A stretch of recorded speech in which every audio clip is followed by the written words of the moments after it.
Thanks for joining us today on Polk Salad. We've started the season and had two great shows. Great idea. That's smart. And we've just settled in quite nicely.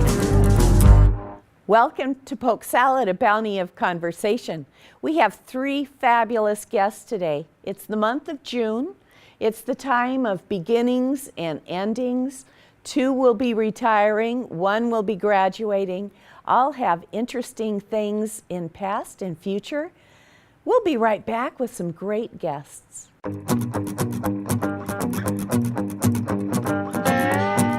And we're here with Buzz Brazeau. He is the retiring superintendent and high school principal at Central.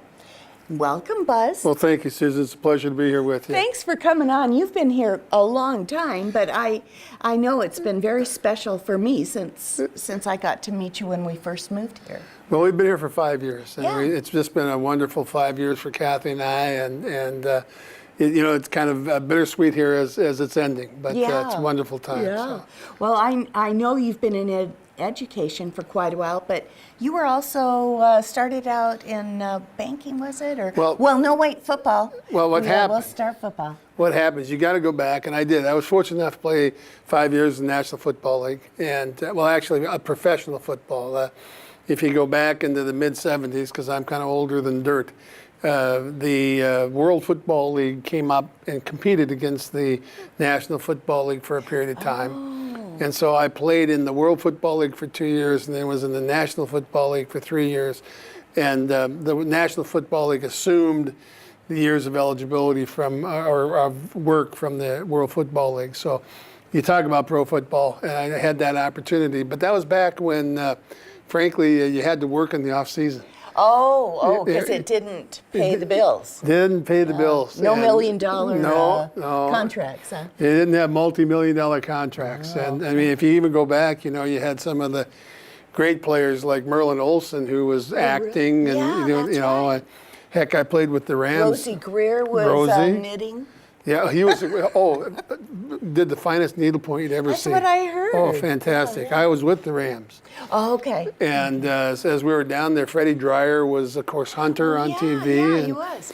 And then Merlin Olsen was multiple roles on Little House on the Prairie. And, no, not Hoss, but he was Father Murphy, and so everybody worked. I worked in banking, and then as a player, I was fortunate enough to be there, but I was a backup, and so I would be cut, and then I would be back on. I'd be in a taxi squad, and so I worked in banking because as you get released in the middle of a school year, it's hard to get a teaching job. Yeah. And then when I came out of the league, had some success in banking, and coming back as a teacher would have been a little bit tough financially, so stayed in banking for about 15 years, and then had an experience that moved me back into education. There you go. Yeah, there you go. Yeah. So what was it? What was the impetus to get you into I had an opportunity to go and coach in the summer clinic, and when it was, I had a good friend, Mike Price, who called me and asked me, and I just, I didn't want to go. I said, gosh, Mike, I've been out of it for a while. And he said, heck, at least you can come back and have a beer with your old friends. I said, okay, I'll do that for a week. But I came back and had a great time and had fun going to work in the morning. And then my good fortune was that my wife, her dad was a teacher and coach and actually superintendent. And so after coming back from that, there was a point in time we're having dinner, and I looked at Kathy and I said, what do you think about me taking about a 70% cut in pay? Oh, wow. And she go with the flow? She said, she must have. She said, you want to teach, don't you? And I said, yeah. And she said, I think it'd be a great idea. So that was, fortunately, I had earned support, Fortunately, I had earned my credential from Washington State in '72, so I just had to renew it and begin. Yeah. So that's all started. You've been at a few schools. I know you were at Franklin. Tell us about the forensic science. Well, I started at teaching. My teaching career started at Franklin High School in Portland.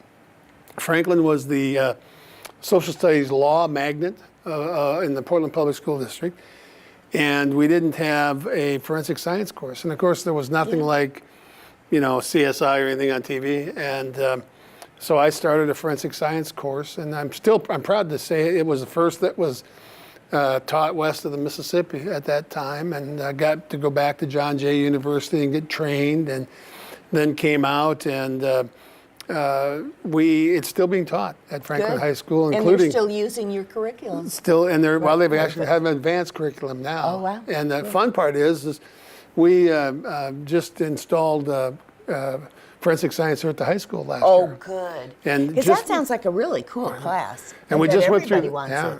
we just went through the murder too, and it wasn't me. I Oh. was found innocent, but Oh, wow. just went through That's- the whole event. Yeah, So yeah. it's kind of fun. Oh, that is fun. That is Yeah. fun. You've also been down in Medford, and you Mm-hmm. did double duty there too at the time. I did. When I went down there, I went down as a teacher counselor. I became an athletic director. Then I think that one of the longest years of my career was I was athletic director and assistant principal at a high school of 2,200 students. And It's a big school. that was there was a lot of hours. Yeah, A lot of hours there. So Yeah. Well, so then from there, Hermiston? Hermiston for 8 years, originally as an assistant principal, and then the last 5 years as a principal, and then the last 5 years of my career have been here in the Central School District. Good. Well, when Rex and I went to a Western Oregon event in Hermiston, everybody wanted to know how you were, because most of the alumni graduated in education. They were former teachers. They all knew you, and it was awesome. So I came back with, so-and-so says hi, so-and-so says hi. Everybody wanted you to know they were thinking of you. Well, one of the things, Susan, I tell you, truthfully, my career at North Medford is where I really discovered it. And then in Hermiston, made it go even more so true, and then it's been true here as well. My experience is that we're much more successful hiring teachers who come out of Western Oregon Yay. University than any other school, and I mean that happened whether it was any of the other schools in the state of Oregon. Not disparaging what they're doing, I'm just telling you that from my perspective as a administrator, the teachers who came to me from Western were far more prepared to be in a classroom, Yeah, far more prepared to begin from scratch. So many of the teachers at Hermiston High School, particularly those that I hired, are Western graduates. Yeah. So it comes full circle. There you That's go. pretty cool. Yeah. So I know you had said you went to school at Washington State. Mm-hmm. So you graduated from Pullman High? Pullman High School, I'm one of those kids, just like the kids around here. I went further away from home to go to high school than I did to college. Oh, yeah. So yeah, Pullman High School. Matter of fact, that's we're going back for my 50th high school reunion this That's summer. hard to believe, isn't it? Yeah. And in your mind, are you seeing everybody who you will see there? I'm getting close to mine too, but I expect them to still have hair, still have the high school bodies and the physiques, Yeah. Have you seen any of your friends from high school too? I have. To know that and it fortunately, ain't so. hopefully they don't live around here because the girls that were the knockouts are not quite as knockout-ish Yeah, today yeah, as they were yeah. then, and the guys that were the Hulks are not Yeah. hulky. Yeah, I think we're all getting comfortable. There you I go. like that. I like being comfortable. We know who we are, and There you go. and it's okay. You betcha. It's all right. So right after you do your high school reunion, Mm-hmm. you're heading out of Dodge.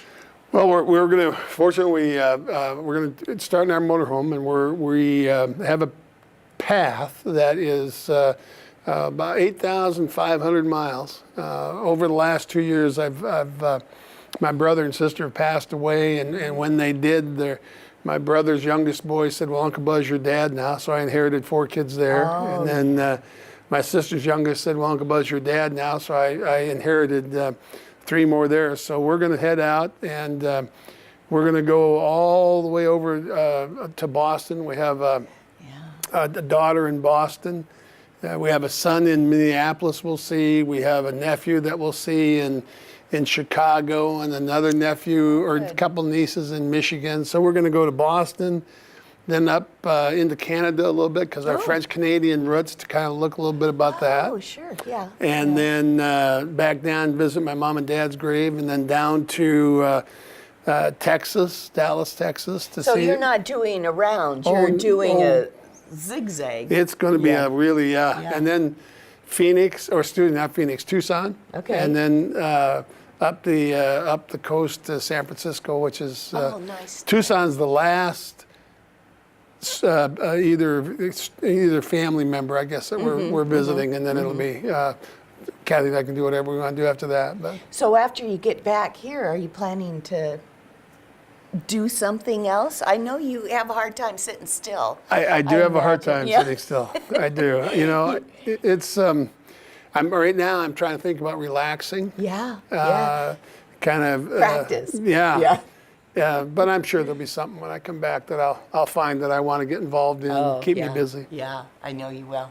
Well, you've been involved in so many things, and I was trying to think, what is your legacy going to be? What would you like to be remembered for? You know, I've one of the things that I've held true to in my mind was that I've never done anything for me, so I've not been in it for me.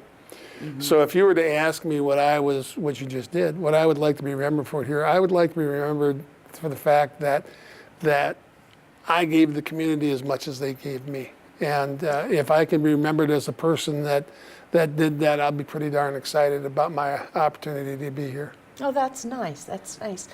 When we spoke earlier, you were talking about the health center being we had been here less than a week when it opened, and that was my first meeting of you, and that was a fabulous. You know, I thought about that because you'd asked me about that, and I know I responded to health center because I at that point was trying to think of a physical thing, you know. Yeah.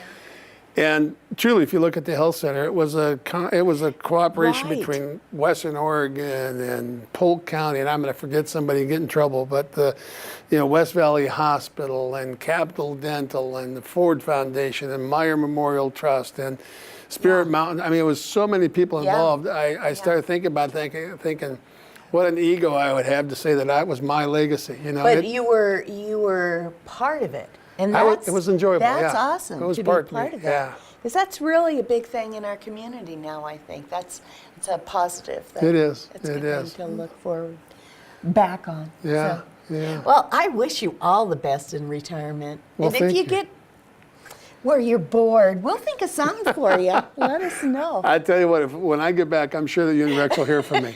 Will do. Thank you very much for thank coming you. on the show. Thanks for the opportunity. We'll be right back.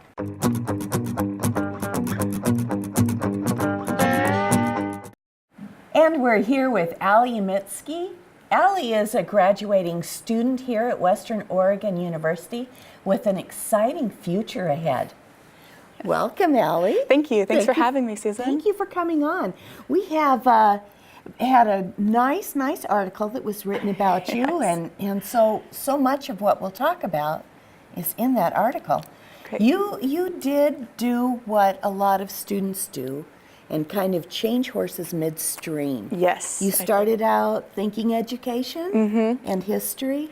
Yes. And then, but you're into a new path. Yes. You started here, you took a left turn. Yeah, somewhere I did not think I would end up, but it's worked out great.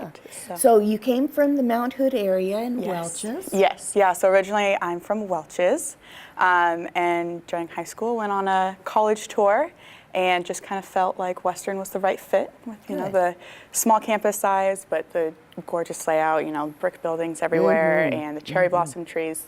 I came in came at the right time of year. I really did. It wasn't torrential rain. No. Yeah. So did you, and one of the reasons maybe was education was your focus initially, so? Yeah, I've always had a passion for history, and so I didn't really know what I could do with that other than teach. And so since I felt at home at Western, I was like, I know they have a great education program. I'll just go there and kind of see where that takes me. And it's taken me down a pretty great path so far. Yeah, it has. So sophomore year, you changed courses. What was the impetus for this? Well, so I had taken a few education courses and didn't really feel that that click. I didn't feel like right at home with it. And I was just taking a bunch of my core classes, kind of finishing up the LACC credits, and I took an Intro to Physical Geography course, and that just changed everything. I was like, this is awesome. It kind of felt like when I came to Western to visit, it clicked, and I was like, this is what I meant to study. Yeah. And so from that point on, I switched everything over to geography and GIS and environmental studies. So GIS is kind of a new field, isn't it? It is, yeah. Can you tell us what GIS stands for? Yes, so it stands for a couple of things. It's Geographic Information Systems and Science. So it's kind of a conglomerate of things, basically, but it's the technology and the computer software behind making maps. So any type of map that you see on a screen, basically, is most likely made with GIS. Yeah, it's pretty awesome. Wow. And you had an internship one summer in Mount Hood with the Forest Service. I did, yeah. And that's so neat. that was prior to my geography. Changing over. Yes, but it actually worked out pretty well because we were basically tour guides for Mount Hood National Forest. And so we had a map, and we would point people where to go on the map and kind of like looking at the topographic regions and everything like that. So it was kind of like a precursor to geography because it was that next term that I switched everything. Oh, so, wow. Okay, okay. So you have found a position. There was a grant that with Oregon, tell me. Department of Oregon? State Lands. Thank you. Yeah. Yeah, that sounds right up your alley. Yeah, it really does. It was awesome being able to interview and get this position. I had my junior year, I'd sent in a resume to a bunch of different state agencies just because I was in the middle of the GIS program and I was like, this is awesome. I think this is really, going to take me down the career path that I want to go down. So I sent my resume out in probably March or April to just a bunch of places, and I actually didn't hear back from anybody at all, which was a little disheartening. But about 6 months later, the Department of State Lands called me, and they had kept my resume, and they had gotten a new grant that allowed for a temporary position that I interviewed for and accepted. And what are here we some of the today. fun things you're doing? Because it sounds cool. It's so Lewis awesome. and Clark Diaries? Yes, Wow. yeah. So the project that I work on is basically determining what the historical boundaries of Oregon's rivers looked like. So History? history, the environment, geography, GIS. It's great. So yeah, we take Lewis and Clark's maps and their diaries, and we trace them with this mapping program and create the extent of these rivers. And it's so cool. I use like maps from the 1890s every single day. So Gee. yeah. Gee. And now do you use drones to do any of the We will be, yes. situational stuff? Yeah, Okay. so a lot of our current imagery comes from drones and satellites and stuff. So it's pretty cool. How? So you don't get to get in the canoe and paddle down the river and go, oh, well, that changed. That tree grew, or whatever. Unfortunately not. That would be No. quite time consuming. Wouldn't that be fun, though? It would, yeah. But no, the team that I work with, we're thinking of taking some trips to the rivers that we work on just because it'd be cool to get some experience out And you there. do have a little swimming history, too. Yes. So if you fall in the river, I should be good to go. Yeah. That's cool. Yeah. Good. Well, I'm glad to hear it got extended. That's It did, yeah. So I will be full-time for at least a few weeks post-graduation until kind of the budget is settled. Sure. That's always an issue working with the state Sure. and stuff. But Right.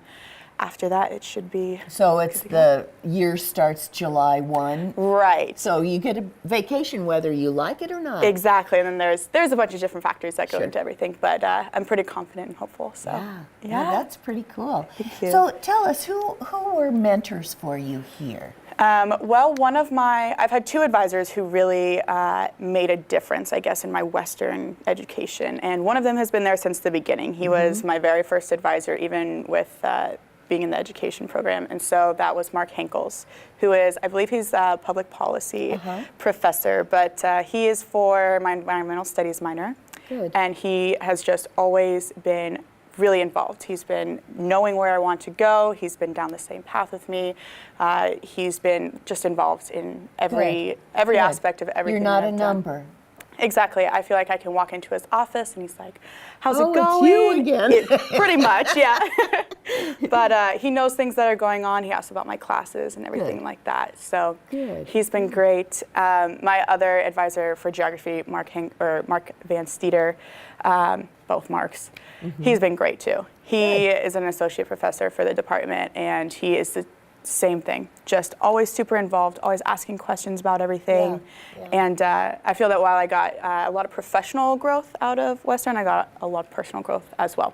Good. And definitely attribute some of that to them. Well, I see great things in your future. Thank you. It's really going to be fun to watch where you go and what you do. This is a very exciting time in your life. Yeah, I'm really excited for the future. Yeah. So proud to be a almost Western alum. Almost. And, You've got a week and a half. Yeah. Yeah, that's So, awesome. So do you have family coming for your I do, ceremony? yeah. And- Yep, got a lot of family coming into town middle of next week, and then a bunch of other graduations and stuff after that. Good, So, yeah, good. it's a fun time. Great. Well, thanks for sharing the time with us Yeah, today. of course. Thank you for having me on camera. Sure. We'll be right back.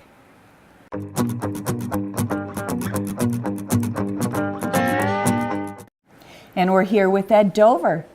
Ed Dover is Western Oregon University, soon to be retiree, but been here for 30 years teaching political science and is our expert on all things. I like that. I like that title. All things, all things. Welcome, Ed. Thanks Well, for thank coming you. on. Thanks for having me. Yeah. It's hard to imagine 30 years goes by like that, I bet, doesn't it? I know. I've seen the university undergo a lot of changes since I came here. We had an enrollment of about 3,000 students when I arrived. It's doubled in 30 years. I've seen a lot of programs develop that either we didn't have or have become considerably larger than they were. So in a way, I've seen a lot of the growth of the university. We were, just a few years before I came here, we were known as Oregon College of Education. Liberal Arts and Sciences was just started, I believe 3 or 4 years before I came, and so I was kind of on the ground floor of seeing the creation of almost every degree program in arts and sciences, Oh, or wow. nearly every one of them. So it's been an interesting experience, Good, kind of good. almost like seeing a new university develop. Yeah, that's awesome. So I suppose when you came, it was primarily education then? Yes, and- my program was interesting. In political science at the time, we had one faculty member, and all we offered was an academic minor in political science, wow. and almost all of our students were interested in teacher education, primarily of being social studies teachers in high school or middle school. Oh. And so they took political science as a minor to go along with what was Sure. essentially a history major or a geography major. Sure. Now we have a department of 4 persons, and we specialize in several things, but our main strength is a degree in public policy administration. We have a lot of people who get this degree and go to work for Oregon state government, Oregon local government. Good. The Capitol building is filled with our former students. Good. A lot of places. Many of them Yay. work in city and county governments. We also are in we have a legal studies program, and quite frequently many of our students go to law schools. We have a lot of people who have gone to law school over the years, number of practicing attorneys in the area. In addition to that, we also have in political science, can touch virtually every field. We have a person who's a comparative politics specialist. We have a person who's an international relations specialist. Okay. Our comparative politics specialist recently won the Academic Excellence Award for his book on globalization and migration, Elliot Dickinson. So we have gone from a minor with one set of students to a major which has well over 100 majors. So Great. it's been a Great. significant change in 30 years. Yeah, and you've had so much to do with it. You've written books, you've given Yeah. speeches, you've been a great influence in the university and the community. So, Well, thank you. yeah, that's awesome. Salem gets to have access to your talents occasionally too. Do you want to tell us about Well, that? in 2000, the Salem City Club invited me and a couple of other people to talk to them about the outcome of the 2000 election. And I guess they liked what I said because every 2 years since then they have invited me and no one else to give a general summary of what happened in the election. So I have spoken in November 2002 and 4 and 6 and every 2 years. The last one was in 2016. And what I do is to speak in general about national patterns, including the most recent presidential election. I look at what happens in Congress, and I focus on Oregon government, particularly statewide elections, ballot measures, and sometimes, occasionally, local government. Yeah, that's really a good deal for everybody who listens in on it, because I know it's hard to keep an impartial type of, it's a very hot topic, and I bet you have some difficulty. Well, remaining impartial. in 2014 and 16, when I started talking about local races, I informed the audience that I'm going to be doing this in the context of what's called a participant observer, which is a little different than an outside observer, which is what I am on presidential elections and ballot measures, in the sense that my former student and good friend Paul Evans was running, and I had worked in his campaign, so I was able to say that I'm going to talk from the inside of what I had seen. So I had done that. But other than that, I generally try to approach it more as a political scientist, trying to find trends and meaning and explain what it is. Yeah. And in addition to that, I'm often invited to speak at a number of other groups in the area. So I usually, during election years, have a fairly significant set of speaking engagements. I've spoken quite a number of civic organizations over the Good. years. So. Do you anticipate that continuing? Oh yes, I Oh, certainly, good. I'm so certainly glad. Intend to do that. Good, So. good. Oh yeah, I'm not going to stop I don't that. see you just disappearing. Oh no, I'll be around doing all sorts of things. Good, So. good. I watched Bill Moyer's special last night, and it was fascinating how he got into journalism, but how he, I didn't realize his amount of activity in LBJ's presidency and vice presidency. It was fascinating. And whether you like it or not, politics is very, very important to all of us. Yes, and- well, it's big because not only do we govern this country, but even the economic impact of government. 1/3 of all spending in this country is government. 22% federal, 11% state and local. So we're spending a lot of money. Yeah. And so I think people need to know about that. And I think what kind of disappoints me is that so many people do not seem to be aware of what occurs in government. They don't seem to want to take it. They don't seem to want to take classes. And of course, I have students in my classes, but I think the level of civic education that we have in this country is really lacking. Yeah, yeah. And with all the social media, do you find that it's hard to tell false I think what from happens. true? I think what happens is that a good grounding in liberal arts would give somebody the ability to use social media to be able to understand what happens. But just an example, I had a student last fall who wrote me an email wanting to just know what I thought of some things he had heard.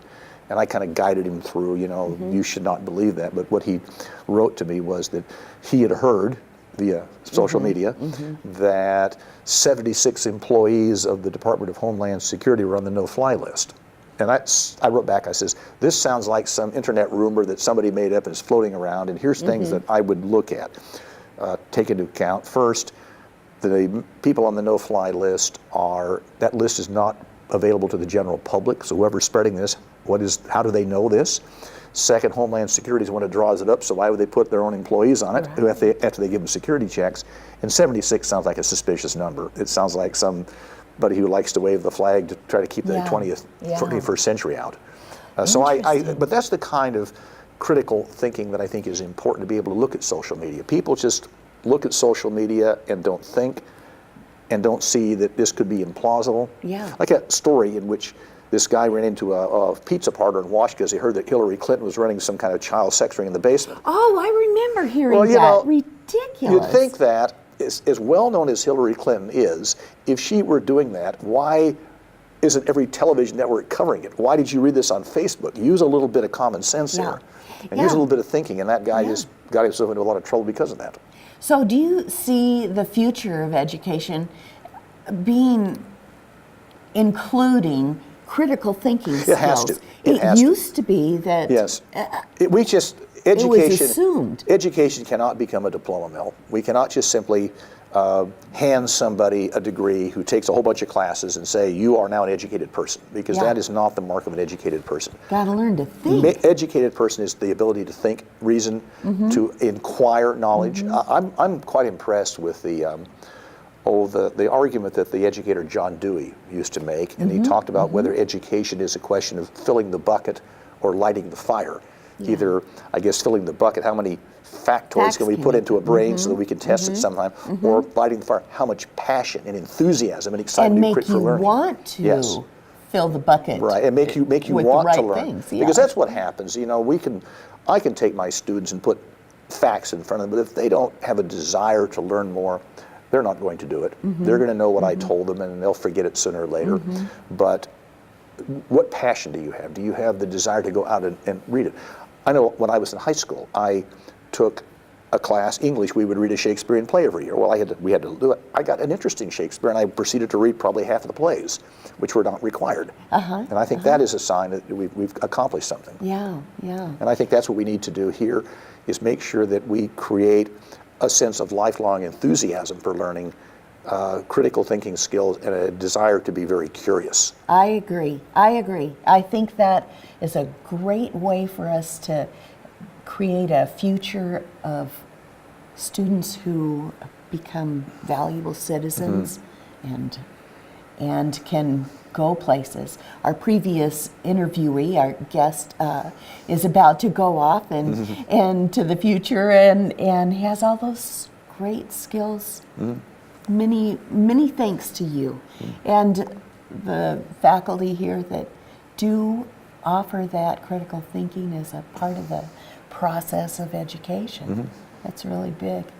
Well, thanks, Ed, for coming on. I know you have some plans. Mostly you have to learn to relax. That was one of them. But you were telling me earlier you have four languages. One of the hobbies I picked up recently is to try to learn languages. And I've been working on that when I have time, probably a little more time with retirement. But I'm trying to learn 4 modern European languages, French, German, Italian, and Spanish. I've made some progress on the first 2. I'm fairly capable of reading them. In fact, in the recent French presidential election, I was pulling up a French newspaper online and simply reading the election returns, going around the country and following how each candidate was doing in each part of France. So I was able to do that. And you weren't looking at the filters that we got where it was... No, I was able to simply go directly to the French newspapers and read them. Good. So I've got a reading knowledge, fairly good knowledge of French. And Did also you find German. they were prejudicial one way or the other? No, I'll tell you one thing Impartial. I did find very interesting in a French newspaper is that I found a better indication of what the Bernie Sanders campaign was all about than I got from most of the American media. Oh, wow. They had a reporter, Le Monde had a reporter in New Hampshire, looking at the New Hampshire primary, and this reporter said, these students are enthusiastic about a 74-year-old candidate. Why? And they interviewed them and they said, it's all economics. They are bothered by this massive amount of debt they have to incur to go to college. They're bothered by the fact that health insurance is out of their range.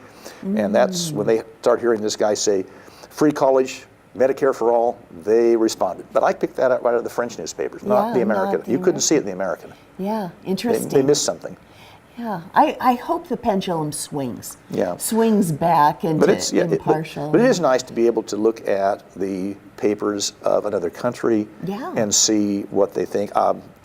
My wife and I went to Mexico for spring break, and news in the Spanish area there is that they are very interested in what Donald Trump has to say. They're thinking that he's going to do import taxes on goods made in Mexico. You know what? We can do the same.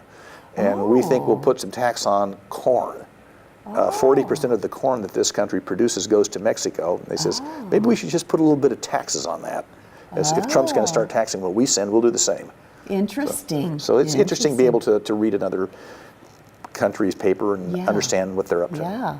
How they see us, and they don't see us the way we see ourselves. Well, I know our version of world news is not world news. World news tonight is not world. Right. Yeah. Well, thank you so much for coming on. It was a pleasure to have you here. Okay, well, thanks for inviting me. Thank you.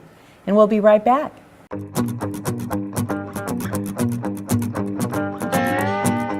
Thank you for joining us for Polk Salad. Boy, weren't they super guests. We had a wonderful time today. And you can see our show on Wimpeg Channel YouTube, the MyNet Channel 718, and of course, Polk Salad, A Bounty of Conversation, our Facebook page. Until next time, we'll see you around town. Thank you for joining